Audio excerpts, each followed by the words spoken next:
नमस्कार, अटल न्यूज़ में आपका स्वागत है और मैं आपसे मुखातिब हूँ समीर अब्बास। लोग होंठों पे सजाए हुए फिरते हैं, मेरी शोहरत किसी अखबार की मोहताज नहीं। ये शेर है राहत इंदौरी साहब का, मरहूम राहत इंदौरी साहब का। लेकिन ये शेर सही बैठता है इंजीनियर अनीस अहमद पर, क्योंकि उन्होंने अपनी उनकी जो शख्सियत है उसी की बदौलत लोगों में ख़ास पहचान और एक ख़ास पहचान बनाते चले गए। उन्होंने ज़्यादा अखबार और भी जो तमाम चीज़ें उस पर कभी गौर नहीं किया। यही वजह है कि उन्होंने हर घर तक और हर दर तक पहुंचने की जो कोशिश की है वो यकीनन काबिल तारीफ़ है हमारे लोकतंत्र के लिए, हमारी जमहूरियत के लिए।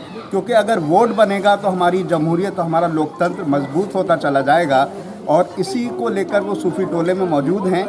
यहाँ पर ई श्रम जो योजना सरकार की है उसको भी मंजिल और मुकाम तक पहुँचाने की जो वो कोशिश कर रहे हैं वो यकीनन काबिल तारीफ़ है।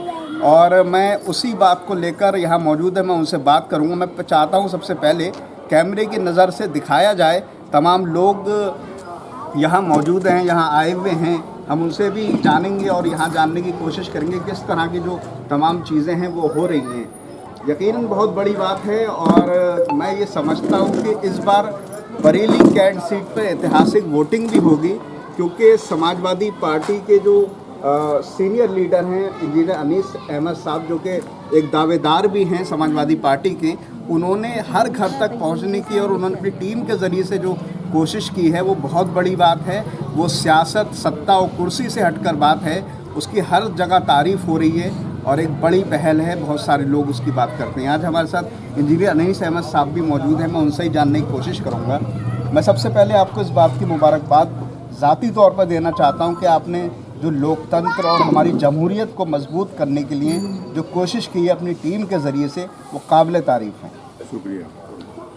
इंजीनियर साहब, मैं आपसे ये जानना चाहता हूँ कि लोगों के दरमियान आप पहुँचना और एक आज आपने एक बड़ी ज़बरदस्त, क्योंकि रोज़गार एक बड़ा मसला है हमारे यहाँ, उसकी जो योजना है, साथ में वोट बनवाने का भी जो प्रोसेस है वो भी करने के लिए तमाम आपकी टीम के लोग नज़र आते हैं। किस तरह से देखते हैं इस कोशिश को? ऐसा है, जो ये ई श्रम कार्ड जो बन रहे हैं इसके लिए आज मैंने जिला खजूर वाली गली में कैंप लगवाया है। इस कार्ड के माध्यम से सरकार की एक योजना है कि जो बेरोज़गार लोग हैं उनको 3,000 रुपया भत्ता दिया जाएगा।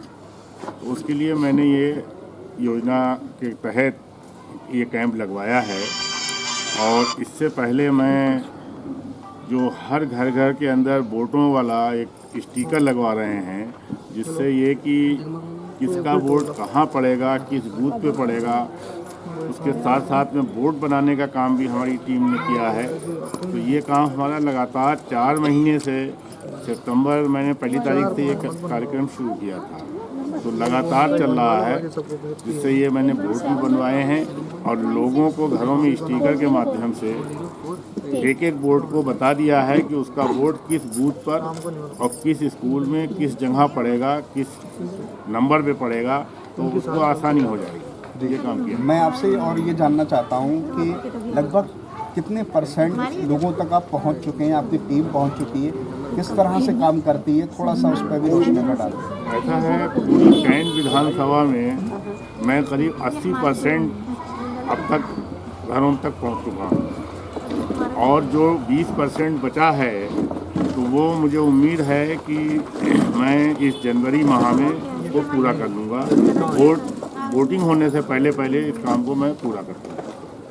हर तरफ आपके इस काम की तारीफ़ हो रही है, चाहे विपक्ष के लोग हों या सत्ता पक्ष के लोग हों। अगर कोई पैगाम, कोई मैसेज हमारे ज़रिए से आवाम और जनता को देना चाहें, क्योंकि कल से एक नए साल का आगाज़ भी हो रहा है और ये 2022 अच्छा हो, ऐसी सबकी उम्मीद भी है। मैं सबसे पहले अपनी कैंट विधानसभा के लोगों को नए साल की मुबारकबाद देता हूँ और उसके साथ साथ में पूरे ज़िले और पूरे उत्तर प्रदेश को नए साल की मुबारकबाद देता हूँ। दूसरे, मैं तमाम लोगों से ये कहना चाहता हूँ कि कैंट की जनता से, साथ साथ में 9 विधानसभाएँ जो हैं, सबको ही पैगाम दे रहा हूँ कि ये फासिस्टवादी सरकार जो लगातार संविधान का विरोध कर रही है, संविधान विरोधी सरकार है, लगातार ये हिंदुस्तान को बेचने का काम कर रही है। गुंडागर्दी और बदमाशी का एक माहौल बना रखा है, एक दहशत और डर का माहौल बना रखा है। इसके लिए मेरी गुजारिश है कि ज़्यादा से ज़्यादा वोटिंग का करें, वोट डालने जाएं और अपना वोट परसेंटेज बढ़ाएं, क्योंकि मैंने इसी लिए ये प्रोग्राम चलाया है। घर घर स्टिकर लगा के हमने सबको बताने की कोशिश किया है, जिससे हमारा वोटर बहके ना, उसको परेशानी ना हो।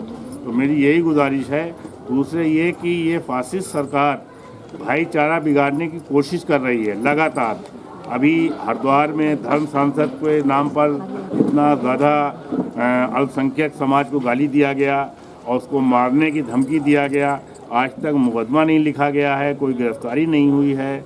इसी तरीके से छत्तीसगढ़ में महात्मा गांधी को गाली दिया गया है, जो देशद्रोह का काम किया जा रहा है। तो अभी पता नहीं ये क्या क्या काम करेंगे जिससे ये कि हिंदू मुस्लिम सौहार्द बिगाड़ा जाए। लगातार टोपी, लुंगी, कहीं मथुरा का इस तरीके का प्रोग्राम चला रहे हैं ये लोग। तो मैं अपने तमाम मुस्लिम समाज से, हिंदू समाज से सबसे गुजारिश करूंगा कि अपना भाईचारा बनाए रखें और इस फासिस्टवादी सरकार के बातों में, बहकावे में ना आए।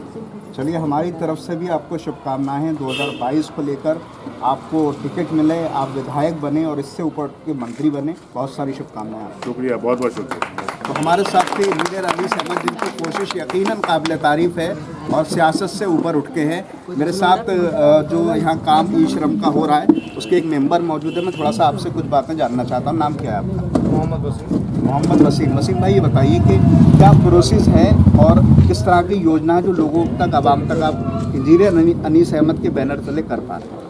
सर, जो भी स्कीम सबने लगाई है ये श्रम कार्ड की है। इसमें सरकार बेरोजगारी भत्ता बांट रही है। जैसे कि आज योजना आई है कि 3000 पर मंथ पर पर्सन को दे रहे हैं। ठीक है। अब सर ने बहुत अच्छे काम किया, काफ़ी टाइम से योजना लगवा भी रहे हैं। ये हर जगह फ्री बनवा रहे हैं, बाकी हर जगह पैसे से बनवा रहे हैं। अच्छा, ये बताइए कितने लगभग लोग आपके पास मोटा मोटी अब तक आ चुके हैं सुबह से? अब सुबह से करीब 30-40 बना चुके हैं हम। ठीक है। बाकी 20-25 लोग अभी बैठे भी हैं और शाम तक ये उम्मीद है 100 से ऊपर हो जाए। हाँ, शाम तक करीब 100-150 बैठे। चलिए, ठीक है। बहुत ही अच्छी बात है कि सरकार की योजना को आवाम और जनता तक पहुंचाने की भी कोशिश कर रहे हैं और हमारे लोकतंत्र और जो जमहूरियत है उसको मजबूत करने के लिए जो कोशिश कर रहे हैं। मैं समझता हूं कि यूपी में कोई भी भावी दावेदार हो या कोई विधायक हो नहीं कर रहा है। ख़ासतौर से बरेली में तो मैंने ये देखा कि बरेली में इस तरह की योजना हर घर और हर दर तक पहुंचने की जो है, वोट बनवाने की और सही मुकाम और सही जगह पहुंचाने की है, वो बड़ी बात है। मैं अपनी बात को इस बात से और शेर से ख़त्म करूंगा कि ज़रूरी भी है वो शेर, क्योंकि मंजिल समझकर बैठ गए जिनको चंद लोग, मंजिल समझकर बैठ गए जिनको चंद लोग, मैं ऐसे रास्तों से गुजरता चला गया। जाहिर है कुछ लोग मंजिल को ही सब कुछ समझ लेते हैं और कुछ लोग उससे बढ़ के आगे बढ़ते चले जाते हैं और मुकाम हासिल करते चले जाते हैं। इंजीनियर अनीस अहमद कुछ वैसे ही कोशिश कर रहे हैं। अब देखने वाली बात यही होगी, गर्व में छुपी होगी कि पार्टी और जो समाजवादी पार्टी है वो उन्हें टिकट देती है, वो किस तरह से आगे परफॉर्मेंस करते हैं, ये आने वाले गर्व में छुपी बात है। फिलहाल अब 2 महीने का से भी कम समय रह गया और बरेली में 9 विधानसभा सीट हैं। इन तमाम बातों के साथ मैं समीर अब्बास, कैमरामैन रईस हुसैन के साथ अटक।